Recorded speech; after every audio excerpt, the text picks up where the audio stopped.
盆栽からしたらもったいない松盆栽生産日本一の高松の盆栽園北谷温泉4代目北谷隆一です。今回は黒松とかね赤松、錦松も含めですけど、黒松系の植え替えはねやっぱり秋冬がおすすめなんじゃないかなという、そういうお話なんですが、その中でも、こういう場合の木は、秋冬よりかはやっぱ春ぐらいまで待った方がいいのかなという、そういうのも含めたお話、それとせっかく植え替えの話するんで、最後の方はねちょっと一通り作業してみようかなと、そんな感じの動画にしていきます。で植え替えにね、適してる秋冬に春より秋冬の方がいいと僕言ってるんですけども、その場合の木はどういうものかと言いますと、もう単純にね植え替え時期が迫ってるのは当然なんですが、単純に一目一目が元気な場合、で元気な場合に秋冬秋冬その言い方ですね。もう最近9月10月ももう暑いんで、何月っていう言い方するなら11月ぐらいから、そうですね2月の中旬ぐらいまでにしとってみましょうか。2月の初旬、2月入ってすぐぐらいまで、11月から2月みたいな感じの間が僕の言う秋冬の植え替えと。でそれなんでかと言いますと、その一つ理由がありまして、一つはね黒松系の盆栽って芽切りがあるんですね。で世の中でよく言うその春の植え替えを例えば3月だったり4月だったり5月だったりそういう春の植え替えがね一番いいとして、その時期に植え替えしますと。だったら芽切りまですごい期間が短いんですね。でさらに言うとその3月ぐらいから新芽が伸びてくるんですけども、その伸びてる最中に植え替えしたら、その新芽は伸びてるから切りたいけど、でも下は植え替えで弱らされてるから、じゃあ芽切りこれどうしようかなっていうね結構難しい判断になってくるんですね。春の植え替えすると特にもう芽切り間近、例えば4月の後半なんかに植え替えしようというもんなら、その芽がかなりビューッと伸びてる状態で植え替えして、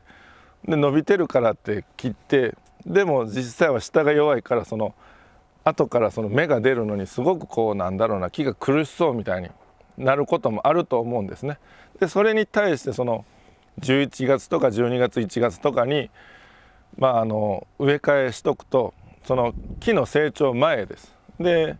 さらにその芽切りまでかなり時間があります。もう12月に植え替えしたって6月まで半年あるんですね。その間かなり落ち着いてくれます、木自体が根も。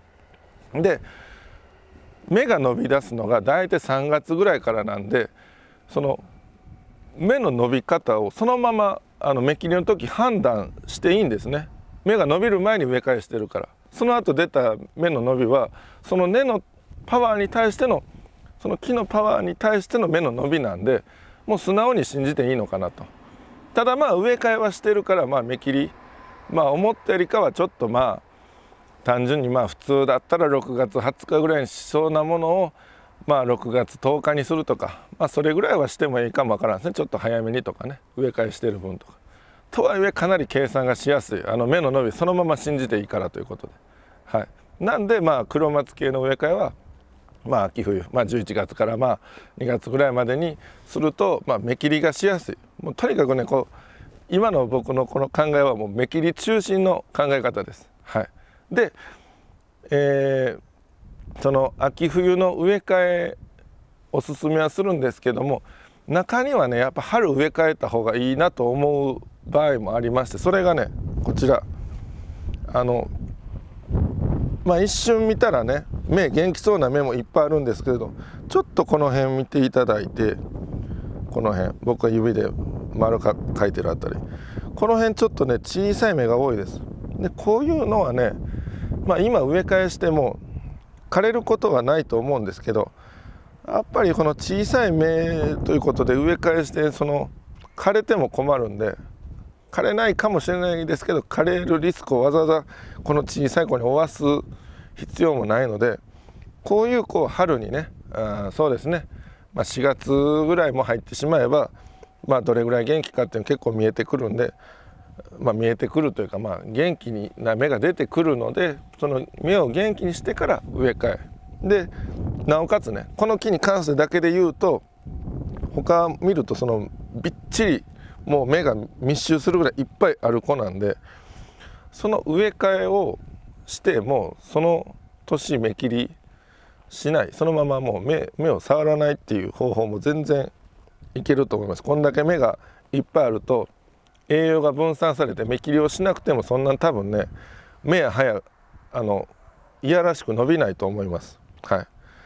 だから単純に芽が弱くて枝が少ないとかだったら、そうですね、その植え替えた後、芽切りどうってまた難しいんですけど、弱ければねしない方が無難です。もうその年に芽や葉がちょっと伸びるぐらいの話なんで、だからそういう風な判断で基本芽が弱い時には植え替えしないっていう話なんですけど、元気であればもう秋冬、それこそ一般の方だったら年末年始のお休みとかにね、植え替えもうだっともう終わらしちゃうみたいな、そんなのもいいかなと思います。ただこれ黒松系の松に限りです。五葉松とかでもね冬の植え替え全然いけるんですけど、芽切りがないんで別にいつしてもいいんじゃないかなっていう、元気な時にやればというんで、無理に秋冬って限定しなくてもという、黒松系だけそういう言い方を今しております。じゃあ早速この木をね植え替えしていきます。見た感じ土の表面だとあと1年ぐらいは放っておけそうなんですけども、あんまり植え替えをね飛ばしすぎるも良くないんで、これぐらいでやっていこうと思います。じゃあこれちょっと一旦横置いて、まずねだいたい今おすすめしてる時期が涼しい時期なんで、あんまり乾くとかいうのはねそんな恐れなくてもいいんですけど、基本鉢ね、次植える鉢を先に用意してからの方が無難です。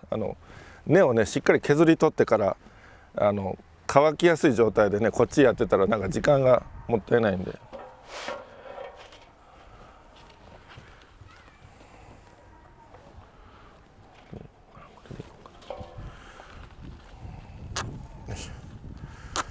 じゃあもうあんまりベラベラ喋らずにいっちゃいます。針金を使って網を留めると。これもねこんな感じで十分です。穴のサイズにね先曲げて、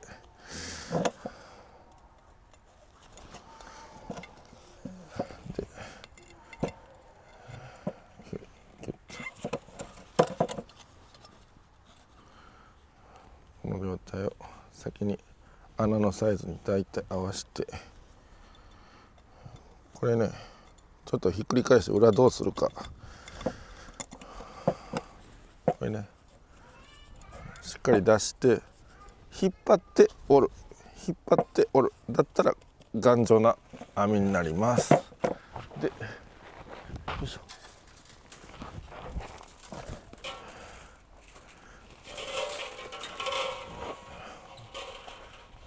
木を固定する用の針金を、これもね1本でもいけるんですけども2本あった方がより揺れにくいです。でどっちかというとこの植え替えの一番大事なのがこの鉢とね木を留める、がっちり留めるこの針金、どれだけしっかり留めれるかというのが枯れるか枯れないかの一番大事なところになってきます。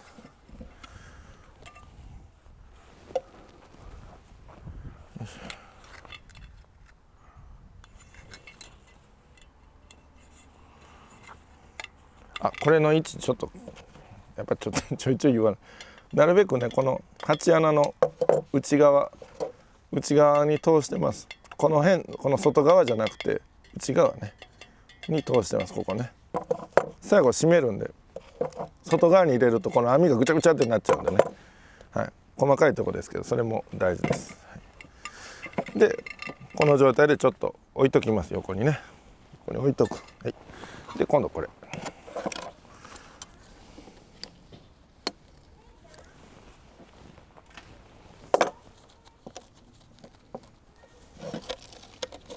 で、これもね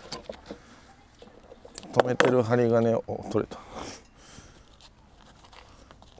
れしっかりね、ちょっとでもこう穴に引っかかってるとね、これ抜けないんですよ、意外と。でこれもいけるんじゃないかな。よしよし、いけた。はい、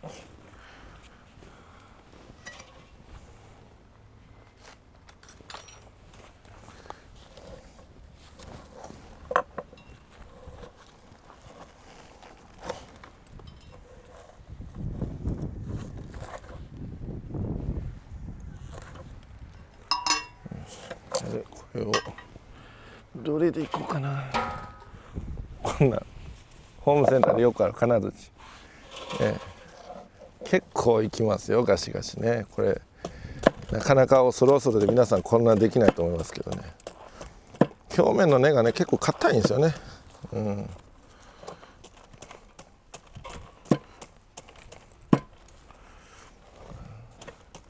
軽い道具ではねしんどい時あるんですよ、この作業。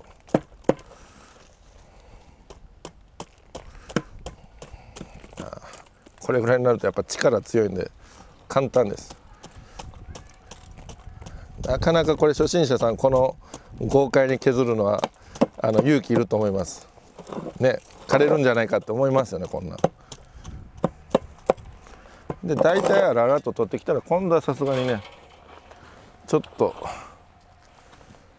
これ使い古しのハサミとか、こういう時このおかつねさんのね使い古しがねちょうどいいんですよ。ネットでも調べたらこの間1000円で売ってました、楽天で。すごくよく切れるのに、最初は目切りばさみで使うんですけど、でだんだん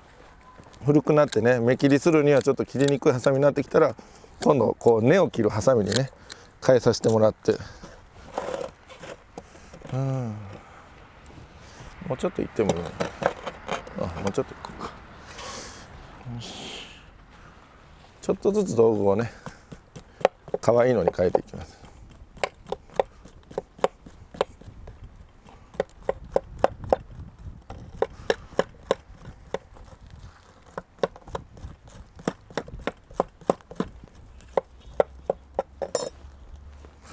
裏ももうちょっと取ろうかな。これねやっぱ植える時平らな方がね植えやすいのと、下にちゃんと砂を入れよう思うとデコボコしたり、この辺だけが穴開くとねそこ空洞できるんで、なるべく平らになるようにもうこの砂とか根をね取っていきましょう。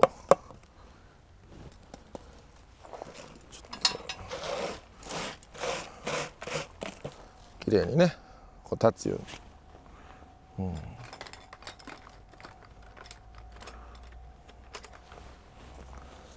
表面のこの苔とか泥っぽいのはね、まあ盆栽でちゃんとね長く管理してる木だったら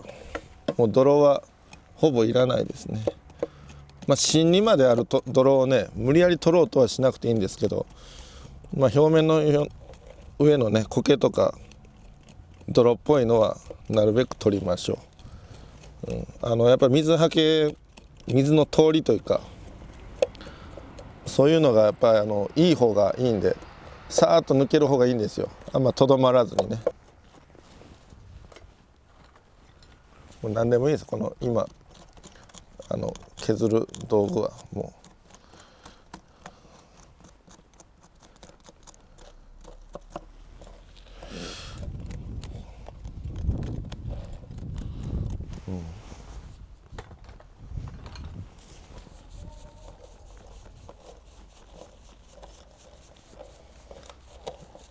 これちょっと見やすくするためにやってるだけですよ。本来こんな丁寧しないですもっと、はい、こんな感じ。最初に植わってた鉢これに入ってたんですけど、この容量からするとまあまあほらスカスカこれだけ取りました。わかりますね。結構いっぱい取りましたよね。はい。あ、そうそう、それとね、このビロビロっとしてる根はね、次よく生えてもらおうと思うと、しっかりハサミでね、よく切れるハサミで先は切り揃えた方が出るらしいです。植物詳しい人に聞いたんですけど、長く置くのも安全そうな気はするんですが、やっぱ先がなんかガシャガシャっとなっとるよりかは綺麗にスパンと切られてる方がどうも次の根の生え方がいいとお聞きしたんで、まあ昔からそうはしてるけど、まあなお丁寧にやってもいいのかなという。はい。じゃあこれで木の方の処理は終わり。ちょっとで、まあほぼ変わらんサイズですけど、サイズも形もほぼ変わらんです。ちょっと綺麗な新しい鉢に植え直します。で最初はね、ここまあ軽石です。これ日向ボラ土っていうこういうのちょっと大きい、まあ、軽石、軽石なんでなんかなんていうのかな、まあもろい感じので、これ自体も排水性とか通気性とかあるタイプの用土なので、これを下に敷くとまあより排水が良くなる、まあ、水はけが良くなる。これある程度敷いて、次はねこんな赤玉ね、もうどのメーカーとか別に気にしなくていいです。もうサイズで、まあ、できれば硬い赤玉の方が望ましいですけどね、なかなか手に入りにくいですから。それとあとまあちょっとぐちゃっとなって申し訳ないですけど、これ石の粒ですね。それを混ぜたようなというか、その石の粒と赤玉しか混ぜてないです。まあ赤玉がこれ今どうですかね、3割4割3割ぐらいかな。はい。もうそれもね、もう赤玉オンリーはちょっとなんか僕あんま好きじゃないんですよね。泥っぽく固まっちゃうんでね、水はけがすぐ悪くなる気がするんで。で石が入ってると、まあ石自体はそんな潰れるもんじゃないんでね、硬いので結構なんだろう、水はけを守ってくれるというかね。石ばっかりだと逆に水はけ悪くなるんですけど、石の粒と赤玉がまあ最低2割ぐらいでも混ざっておけば、まあ逆でもいいんですよ。赤玉が8割で、石の粒が2割でもええし、赤玉が2割でね石の粒8割でもどっちでもいいです。まあ、それぐらい以上の割合だったら、で最後ねちょっとここ山盛りにして、はい、鉢の底にひょっと空洞があったらいかんので山盛りにしとったら、まあちょっと馴染んでいくんじゃないかなというね、そういうことでこれをここね結構大事です。今正面僕の方向けてますけど、一回植えたらねなかなかこういうなんていうかな、そっち向けようかな、正面今カメラ向けてますけど、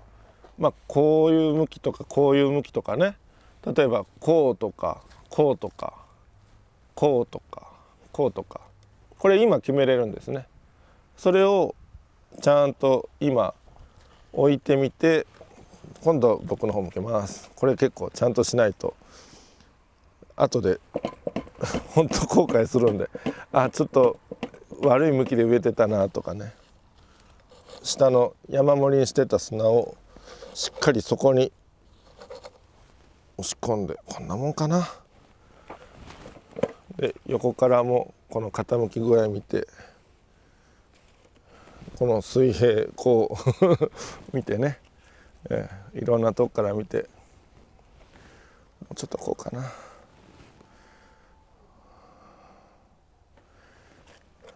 角鉢だとねもう絶対に正面がもう決まってるんで、角なんで、丸は少々正面ずれててもねこうすりゃもういいんですけどね。よし、これでいこう。ちょっとお見せしようかな。こんな感じ、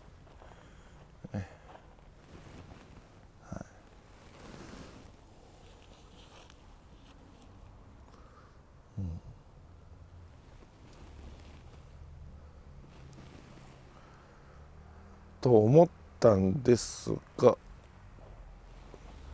やり直し。ちょっとね深く植えすぎてたなと思ってね、砂足します。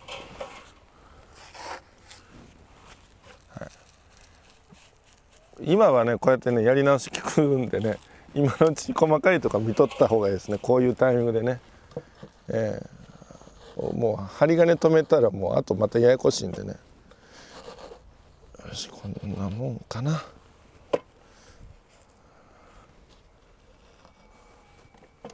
そうだ、植える場所も後ろの方前の方ね、それもやっぱ見とかないとね。針金を止めていきます。どんどんねこうやってちょっと一回引っ張りながらキュッとね、手の力でもちょっと強めにで、この結んだ針金を引っ張ってねじる、引っ張ってねじる。ちょっとこれ邪魔だな。針金が長いとねちょっと邪魔なんで、ある程度短くします。でねじる、引っ張ってねじる、引っ張ってねじるがもうしんどいとなってきたらやめるんですけど、これがやめていいのが木を持って、ほらほらほらほらほらほら、全然揺れないでしょ。これが大事なんですね。これでこう砂とこの元鉢、この根っこがねしっかり密着して砂の中に根がきれいに伸びていくと。これがこのちゃんと止めれてなくてぐらぐら揺れたら、その最初根のね先の方ってすっごい柔らかいんですよ。白い色のね、もう白根って言うんですけど、それが切れやすいんですね。それがもう揺れたらもうすぐプツプツ切れてね、それはいっぱいね出しながらこう軒並み切られたら、それは木にことあるわけがないので、大概それでね枯れやすいです。大きい盆栽はまだ耐えれるかもしれないですけど、小さい盆栽でそれやると本当根がもともと少ないのにね、揺れて切れるなんかあったらそれは枯れますわね。はい、そういうことがよく耳にするので、この固定ですね、この固定の針金もね気持ち太めです。ちょっと太いんじゃないかなっていうね、気持ち太めで、軽い盆栽なら1本でいいんですけど、いけるもんならもうどんなんでもね2本もね針金巻けば大体止まります。で針金細いと今引っ張ってねじるがねすぐプツンと切れるんで、太めの針金がいいです。この根っこを針金でしっかり止めたら、もうあとはね砂を詰めるだけです。はい、まずバーッと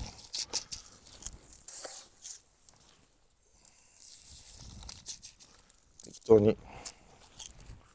砂入れます。で、これも木のサイズによるんですが、もうこういう専用のなんかつつく棒みたいな高い値でも売ってるんでしょうけど、もうこんなんでもいいですしね、これお箸とかね、あとこう竹をなんかヘラのように自分で削って作るとか、何でもいいです。これはもう無理、売ってる人に悪いか、いいこうやってねザクザクしたり揺らしたりしてね、とにかく隙間をなくす感じ、こういうね薄い隙間の細いとこはね、さっきのこのお箸のこのとんがった細いのがいいかな。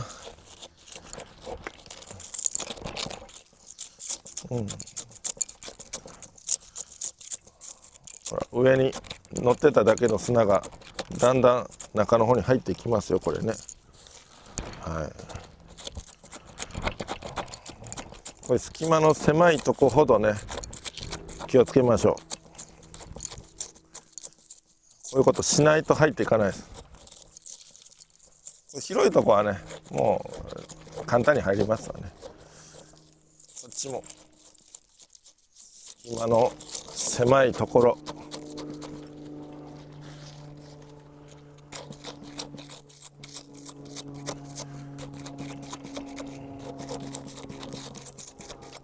よし、こう細いの使ったりこういう太いの使ったり、こんなもんで、あとちょっと手なりほうきなりで鳴らして、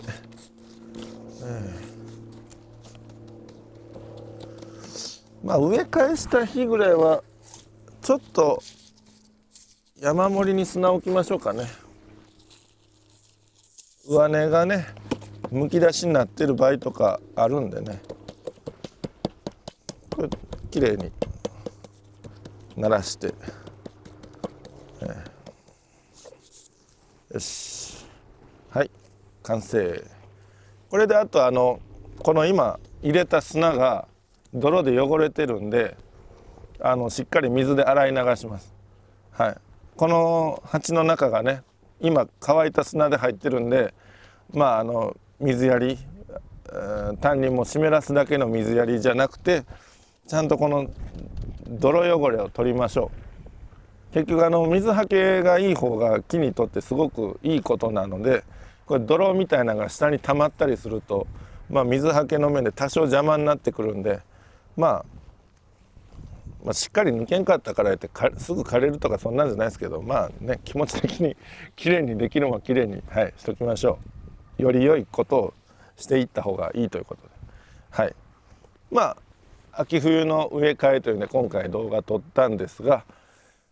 こういう芽がね見るからに元気な子はもう芽切りをねやっぱ次の年もしたいので、こういう時期に植え替えた方がその次の年の芽切りがしやすいと。芽切り中心の考え方みたいな話にはなりますけどね、これだとね結構多分植え替えた木って芽切りあんましない方がいいというんですけど、今日が11月中旬なんですが、この時期に植え替えたら結構こう芽切りが多分この子できると思いますね。で今まで結構いろんな時期試してみたんですけど、黒松なんかはもう11月からでも多分10月でも9月でも9月危ないかな、10月以降ぐらいだったら、今日は11月って言ってますけど、僕の経験上ではこういう植え替えで枯れたことはないですね。だからこういう動画にして説明させてもらってる感じです。では今回はこれで以上とします。盆栽からしたらもったいない北谷4世4代目北谷隆一でした。チャンネル登録高評価メールマガジンもよろしくお願いします。